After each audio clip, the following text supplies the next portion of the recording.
whaatalo whaatu matali na mai, ia oe fo i le nei tu lale, so ino le tātou pulkalama le sono le wha moi moi. Ia ilona le sona lona fitu, le neu au lia mai o le nei fo i kuata, ia po le awhatau sanga o tātou au lia mai. Maualunga lava vi inga ma le whane tanga i le atua, no le lao ia fo mai fo i, ia ele ngata ia ma ua malana auna, sunga ia utu liu, ia ai whapea fo i a te oere pa angolo o mawhata mai le nei taimi, ina ua whaasopo mai le atua lo so i fua ma so ma uola, ia tātou te whaasoa i lon fina ngalo e ala ia nā fionga pa ia. O lo tātou tala no ina peltu seo ke nese, ia o mai le so, leo tātou o mai le ke nese sifun ma le lima ia manisi o mta upu e whaia ma le mta upu ne sifun ma le lima o tu seo ke nese, ia ili mta upu e whaatau le whea ngainga apere amo ma le atua. So, ia usi lau mai moa ma lau whaafongafonga, o le a ma whaasoa. I le teime tasi, ia, mana tua fo i matal sia mai ma ua ma le whaasoa. Ai maise fo i o lau whaafongafonga mai moa mai. O la u whaia tātou talo o na tātou a mata lea. No mātou ta mao le langi whaaftai le nei awa noa mātou maua. Se lao mātango whia wa e whaasopo mai ei, lo lātou soifua, ia ai mai se fo iso ma uola. E whaasoa ilo fina ngalo le atua, ia e ala le sono le wha moi moi. Mātou talo mawhata mai lo nganga ia ma ua ma le whaasoa, ai whapea fo i whaafonga mai moa mai, o tangate le nei tu la ono o Yesu. Amen. Amen. O le ua o tātou o mai i se vaenga tāu o tātou whaasoa o le tuso kenese i le whengainga lea ma apera amo, whengainga lea tua ma apera amo. Ia o le mau au tū se teimi o no o le iei o le whaasoa. Ia o le kenese nā sifuma le lima o lona whai upu e lua. Tā lofa lo sunga le whawhengainga utu? Ia se fuma lua e lo sunga le whengainga. Tā lofa fo i ia tātou woma pa anga masa nea meiso nisi ia o le wai taimi le o mafuta mai ei. Ia se ia sau no ia lau sunga i le waa o le tale sono lo o tā waa ia tu iai i le nei taimi. Ia peise ia o le ua toe so o mai ia le mai moanga po le sono o le sapati lea ua mawai atu le sa tātou waa iai i le tupuanga po o le o Aperamo. Mana tua foi o le tuso kenese o le tuso amatanga. O le amatanga o mea uma e o lava le amatanga o le angasala. O le urua i tangata, le whawina o le tangata, o le fuafuanga, o le larolangi, mea uma. Le foi lana toe whaia le atua, ma toe amata le isi amatanga fau le lolo. Le o matu, pe te iane o mai fo toe angasala, toe amata le atua, le whaavai ina, po le whaese inonga ngana. Le foi la o mai nei, le ua amata le atua inei, o inei le tupuanga o le nu o Israelu, le tino. Le ala ua iei le amatanga lea, le na ma amata mai le vaso na te nei. Le ua tātou iei le mata upa sifulma le lima. Sfuruono su fitu su valu ma sfulma le iva o mta upu ia leolo o savali ali so engol vai aso le nei e te mai tau o le mta upu se fulma le limo se tasi le o mta upu au pito i taua o le fenga fo o fenga tuai a wape o inei leolo o fau mai ai ia tustu singa le apostolo Paulo i le Roma a walo o tama fai o inei lo amata i wai o le mta upu sfulma le lima e tatou te mawai le fa maonia le fa amtalanga po niso onga ile ese le lofa le tua sa ia ile whenga tuai sa lofa ona o ngā ruenga pe talia i ngā ruenga tangata ona o taulanga ma whaia a ile whenga fōe talia ile whaatua ma le lofa tūnoa pe ta e pe a whai tau ile tātou so engol vaso nei o iei se taimi e tātou te mau au nei na whaia ile whenga i ngā a le tua ma apera amo e whaatatau e le ngata e iei me te tele so engol vaso nei pe o le mele o le peritomeina o le suinga o sungoa ato ai ma mea ia lo ta ua le mta upu le sunma le lima o manu na fetala ili atua a mai ona isi lua le se itu lau le ngangana ia e whaata atitia ma oina pe a oina isi lua ina e ile toto e masa o le rata o le osi ngata ulang e whaasino ia Yesu ma le maliwa Yesu mo i tātou ma la anga sala tangata le ngata le na o le fele le mai o manu fe aima wha o peopelunga o le ata le na e ele teime nofo polonga i Israelu. Ele teime nofo polonga i Israelu. Le ngata le nai va inga lava le mta apos fuma lima fe apos fuma fitu. E te mau ai e sa ele la mepa po o le morina ui le va. O ina o lo iai ia le ata o le whaatau nuino o le folfolanga le atua le ina ia apel amo o le wha o la tanga mo le nuu Israelu. So o mea te tele lai. Le la sa vale ne vai asu. Ole wa o fisili lena o mai il tato mau o tu. Kene se na e se fumalima fa pelua ya. Olo i se fisili e pese i o se fisili e le mautonu ma le mautinoa e per amo le mea lai feta lai mai ile tua ma le ano noa i fu ilea al mea lai peiva vai tu a per amo lai fa munu mene ai lai vai tu a per amo ile ma se mea tasi ile sona tali i ile sana whanau a mea e lo ai o lo i se manuia po i se a fuere nei e tua ia i fufanga ia le tua ia te ia le la ta anga i lo e fa so le ta si sa no le ta ma o tu ma tanga e to lava i le vaenga o le lo ia so le i le tout po o le ia pe se i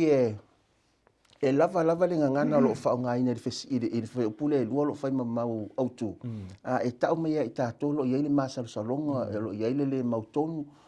ona ua se fulu tau sanga talun tu ava tu apel amo le se me o tu pumai o le mafuanga le o ila le ta to te o le mta o se fuma le onu le vaenga le le masal salo o apel amo e fata tau le folfolanga le tu o le vai tu ua fa solo na matutua e o tele tau sanga ai le fa tau ma nei ka to te vai le la ta mafai ai loa ia sauloa ia le tolu apera amo mo fe apera amo e sile la lo te mo ma o le ata fo le na tupu le fa to anga e tena ina wa sau foi eva o umana ai le apu sama ave ya ata mo sita ai ata o le fo to sita ai ia apera amo ile sawa saro ma ua au mai le famtalanga mo sita ai ma o nei o le sona e ia le taimi e te tau ai le tangata kerisiano ono sai ma faatalitali le taimi le atua wa o le taimi le atua o le taimi na sili atu mai lo le taimi le tangata o nisi taimi e faatau ana le tangata le taimi le atua ona fai le ma alofanga le faatatalanga le o le finangalo le atua ai le ai o le mana o le tangata ua lafi ile swafo le tua ma me tau vai vatonu le na fai ine ona o le masal salo lava o atamu o apera amo ma Sarah tu sai e te toi maua foi i le tuso kalatia mta o fa lua sumatasi o tos fumatasi e te moa ine na whaonga ina ia le ato whawhine ne e tō lua e momoli mai e le whiau o le ola le tūla whono ma le ola i le whaalangolango i le lofa tū noa le atua le na mai whawhine e tō lua e te moa kalatia e wha lua su tasi tol suma tasi e te mau e whawhine o le sao lotonga po whawhine o le ele ta male ele ia male whawhine polonga ta o le tangata le ele wale ngana lo whaonga e kalatia a whai o oena e whanau o olo umuni ale sa e whanau e te sao lotoa a o le tangata e malanga mai mau e mo ia ai ola i lalo le tula fono o na ele o se tangata le nu e fa penala le ata le o mai nei o masal salonga ia sai a per amo o ave ai mamena ma foi no tama foi fa tau no le forfolanga le tua ile taimi le tangata o le fa tali le taimi le tua e faingo fia o no o mele na ngona le tato lo sunga pasta e pe fo o no o ia a per amo ale ase mautu no anga fo ile ina ia tau la i pele va ai i folfolanga Yesu awai o te loa pre amo na whangai ma le luina o le lea isi o se whanau au uma na folafola le atua a o tātou te mi wani tasi le luina to ma fo ia le isau nono so ole folfolanga Yesu e alu to e fio mai le o le mo na whaatali mai o le sifu le mafuanga o fiu wai le stanga e le ngata leile o aso fai so e iei folfolanga le atua na mai e pise i le vaai e tātou piso i le tino mai langa i folfolanga la se me so sani tangata ke siano ina ia tau la i pe ma tu mau pe au no ma le mele no ia pe a tonu le ise si wae o apera amo e le ia se tusi na fai tau ina ia iloa ia ni me fa pea na tu mo tātou o tala umo le tuspa ia o le o toi fa asino ai tātou i le tala o le whaolatanga e te tau ona o tātou whaatari i le tuama a ona fola le tua se mea e le pepelo le tua e pe o le tangata e pe foi la apera amo o le la wa mai apera amo e fai ma fa malosi mo i tātou i le so tātou on sai ma whaatari e le mawhaia le tua na whaatau nuu ia le folfolanga e po le ale taimi ale tua e finangalo pe fe o le whaamtalanga le tala ia la salo fa aso talu na maniu ia la salo ai fatu asau ia sue fatu la mai le manato tangata ele mafai ai na mafai le atua na mafai ia so fatu la mai so e pole ala vale taimi e o fore tala ile fafine sa Maria le na sauli vai eli se no fuanga na lu ia se le taimi na tau no ai na ala na sa ole taimi ona la sa ia Yesu le taimi le tau no ma fuanga na so o tala mai o le tuspaia o se le sona le fa malo se tato le tato su por quata na ma vai nele tu su cornito fa mai na tu sia nemia e mo tato le soma fa solo tu temi ya sole uma amen ole le o meni de ta pusuno no pe ne sa no ya ila so na por suma fitu ya ile oa ia ni fo linga va aia po ani ni fa ilo ole fe nga le atua ma aper amo ole me mana ia le tau va eto I awa ile temi atoa le sa se I ma sa si aper amo le tau po suma le ono ina ua mo ma akara ia na fa mai fam talanga no ngu pe ngu na le atua le ase ile to fitalai mai le atua ai o melom tau po suma fitu le fitalai mai le atua ni foringa va ia la ta to va eto taua wa fai va ai ile autu o le mata upu le suma le fitu o lo fa autu ina o le whengainga ua whailunga ina le peritome lono winga o le mele pese I ua wha amau le whengainga e lo ai le whengainga le na whai le tua ma apera amo e lua me te tele le mata upu le suma le fitu mo le peritome lua le suino ingo apera amo masara o mea te tele ia le mata upu le mo la tato va vai le peritome o I o le lua I taimile o ta uele upu peritome ina pa in a physical way ile tu fa'alitino o tamatani peritomena ana peritomena aper amo ona tali atoa matangata ese umasa ilona ilona fali ilona ainga ai le vainga sili atu no le tu fa'alitino ile tu fa'alianga lea wa pa fai te tatou te o o ia mose ina o ta pena le nu o le tua o na fetala ia pe na fai ia le fam talanga mose tatou te maua ile te nome mta o se fulu ilon fa o se fulu fa o ono a fai te a mate fai o mo mta o se fulu ben fa mta o to se fulu te maua a fai mai fam talanga mose a fai te to fo mai o to ma o to fa na no wingo le fam talanga wa le mta po loso valo to nome o lo ta o to ya la lu la mala ya mala mania fa mai mo se ya le to ya mo se fa le nu o yo e sta me ya o me la yo te fa mania to mania la ya manuia lu fafo ma lu fale o te fa ya o to maulu ai lo si o te fa ya o to me pa yo to le manuia ai le vaenga as foi pois foi le ono nga fa ngol mta po le lo so mal va o na lo fa mta la ma fa la to te le sta ia e te fa to ai mai sa ka ma e mo le sta ngata malau va famtanga ai o me rom ta pe to so to foi mai so ole o ngale te tama fa ye mo moli o lo ye le vanua mo le tangata to foi mai ai ile tua to foi me le tua fa ngalo ai il fa le nganga ile tua le famtalanga il foi pe ono le ngata e te mo ai si vai nga matango fie fa pe so le ma sofa po fia lava fa ta pe o te toi au mai o to ni no ni ai fa mai lo fa pe ono ona o peritome ina lo le o to loto o to ma to fa na ta me o peritome ile tino o le ave esele se tu lo pa wa ai fa mai fa o peritome no e te mo wala ile mata upu te nome ilo mata upu se furus fulono na tu se ia ave se ina pa o to loto ma fa ma aso o ko de tala na le ton ta se fulu al ta po to se fulu le lo fa so atu fa mai lo fa tala nga le to o te perito meina o to loto o no to walo lo fa mai i lo le ia tiao ele nga te le mata u fa pena foi pe alo le mi no le ta te mi le fa te le va vei e mi no mata po fa foi pe fa roma lua foi pe lo suma valu lo suma leiva ia ma roma fa su tasi ma suma a fai e te fesili o le ale wingo fa tala nga le to perito meina o to loto o le ainga lava le po le mai moanga le tasi na whaamtala ina le tuso eskielu. Eskielu mta apo e tolsu ma le ono, no whai po e luas furu ma le ono ma luasu ma le fitu, whai mai le whaamtalanga. Ona o ave ese ina ele o le loto maa, i to tonu a te oto, ai to ina le loto a ano. O mero whai po e luasu ma le fitu, wa afe sili, o le ala le wingo le whaamtalanga le whai po e lua ono. o le tali o tali fe upe loso mal fit fe mele to o te tuina lo wanganga a lo no winga la se fa mtalang a o no tato wo mai e tato te mai o le ma o tato loto a o le nga luenga le tu e faia o le eso loto ma ale atu elo na nganga pa ia ona mafai lo le ono tato walo lo fa maoni le tu e alo na le fa maoni le lo fa tanga te le tu e ri perito meina le loto a o le nga luenga le na e patino ile tu e le mafai le tanga ona fai a te fiu tau fa le leila wa mio e le mafai e te alo e le le ana nai masina e to fo ia e mele sai fai lango le te fai lo malos a fai te perito meina lo loto ona tau no lo fa mtalanga kalti e lo fa pe lo se folo o fa sa tau fa tasi ma o ke riso o le o toyola o ke riso o le to tonu ya te o le to langa la e fa feta i pe no lo ke riso i tonu tato e le ngate pu le ala le nganga tato fa nga fifilinga ai o le natura nga sala o le tangata le to tonu e pu le afoi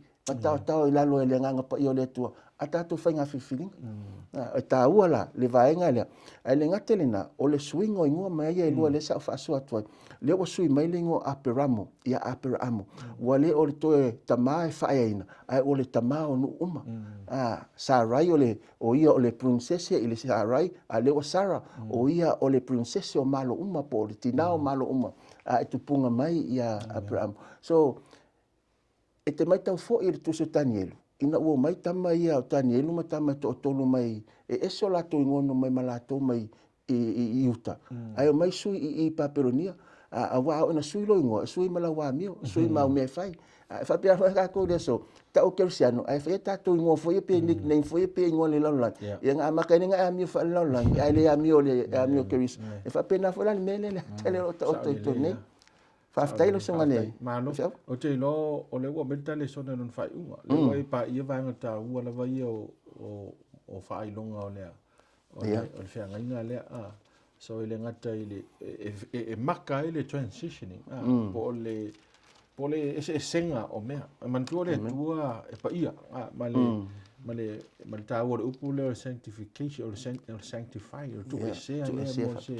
mo se mafuanga fa to po se mafuanga i pa ia mal mafuanga na ta wa ile fe nga le per mo le tu ona fa pitoa wale to tu sai a per sui le ngata sui lo nengoa sui no fuanga no foi a wa sui fo ila long allegiance wale to e pule ai ai wa pule ile tu le mana ya lo fa mtarino le o le fa tanga ile fa le nga ile kada tia wasfu wale to yo la wa ke wiso wa so i to no ta to le la wa o meta o le fa unga ile va a per amo malota po le tofi fa perfetta ape amo le sa play ile la va malona nephew le o lota la se va nga ta u i e be sa le si manga lo fa nga amen fa stai e ta wa o tele i fa so le va nga le pupu la o tofi foi la vai to ile mta po sfu ma lima fa po ono fa po ono se tasile o foi upu e ta u tele ile mata upu ne se fulu ma le lima fa po ono fa mai o fa tu foi o ia Jehova ona ia mi tonu mai ai le ia te ia e taua la wai e tele o te mialu le atole faitau a faitau le muma va ai mai tau o fatu tu foi o ia o le ia momolo avia aperamo ia Jehova ona taua mi tonu ina mai ai le ia te ia o le ia mulimuli o le atua le o ta ta wa mi to ina o le temi ana tali tonu ai aperamo ile atua ma fatu tu le temi na ta wa mi tonu ina e le fa tali se fa singa renga aperamo pe o se taulanga lua e na mo ta wa mi tonu ina aperamo ai le peritomena ele peritomena to amul mule peritomena o le atale na e talia le atua wa pe o fina ngalo lo faritu se Roma ono fina mai o tangata e peru e te tau na peritome ila to tangata no esele o mai toton ona fatu ia fatu ama failea ona fa olaina tau simtula a lefe ya tu ya paule ai ele fa pena e tu sa le yuteia mal elen ele ese awa e fa ali la mi tono le tu tangata ami ile e sai fa pe mal elen fa ali fo le to sa le tu tangata o mai ele pe e te peritome e te le tau si ile tu la fon ele so no winga e pe te le pe tome ata e sili atu le na i mta upu le e ono il tu se Roma wale au tu atole na ai ile vaenga muli le faso ile vaenga le ia lota ma le wa e tatou te maua le e pero suma tolu fa pe lua le sa o ia a woni o to fa le nga ina le nga le i tangata ese wala le na talia ya nisi wala nisi a le lo fa sine nei ya per am wa le ilo a per amo o la to nei o angelu no mai e te mai tau ino nei na tu ai a per amo lo na tu langa fa perfecta o to finga o le perfecta le ngata e so ta me ile tua fa ilo ile nu o ia foi e tu mo le manuia ma le le o tangata o le la o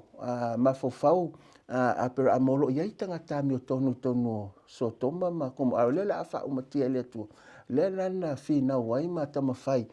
e peise I o se talo no o te faftai ia a per amo ono le tulanga le ile la tala noanga ma le tua foi pe o se wo o ma fana ma a tonu fa pe foi fina ngalo le tua mo tato ia tato fe so ta ia te ia pe o ia o so tato wo e tatala ia ia tato te le tam fai a fe in ia tato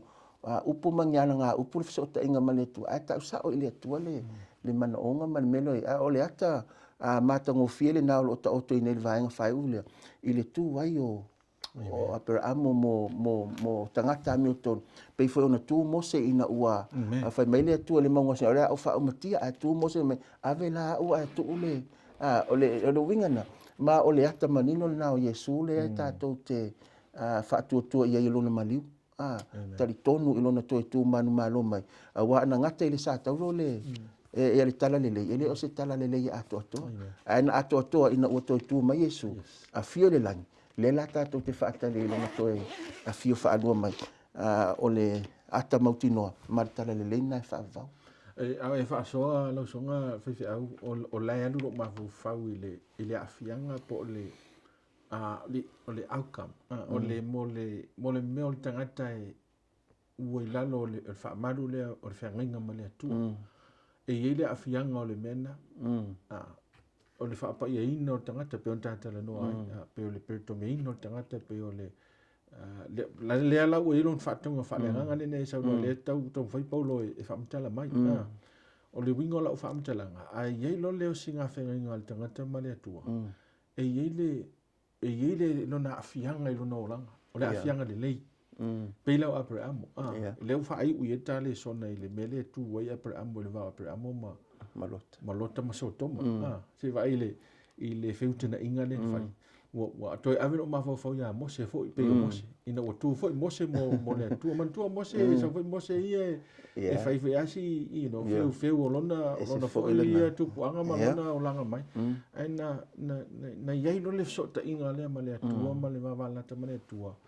wa le to ye se manat fa pito tangata amen wa le to manat wa ana o se fo le e feru ra iso e fi ola ia ele popole ai ele ola istangata ia le tua fa uma no nga u ia o bakie wo ka nga fika wer fo le fika wer pe fo taniel pe fo taniel e le nu ole tua nga sala ai talo ia taniel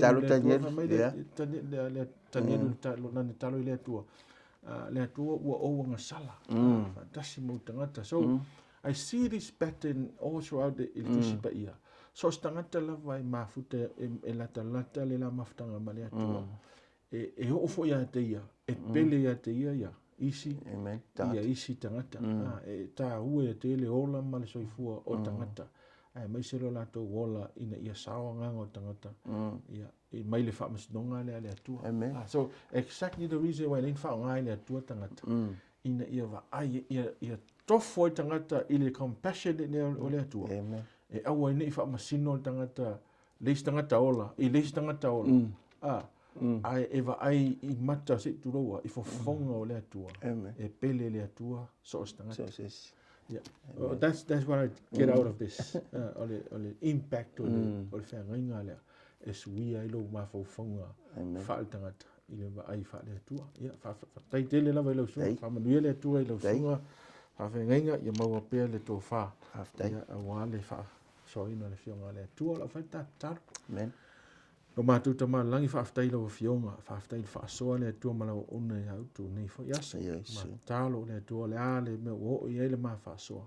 Ia whaamtala loto lo fina ngalo, i so stasi o lo o whaafonga mai mo mai. Whamanuia le atua i lau upu i awane i pa ufua, ia mau ai le atua se nganga i lata atu ma pi atu i lau afio. Amen. E mau ai le ola, ia fo i atu ele vi inga. Nei maso umalawa i o il whaavau lava. Amen. Amen.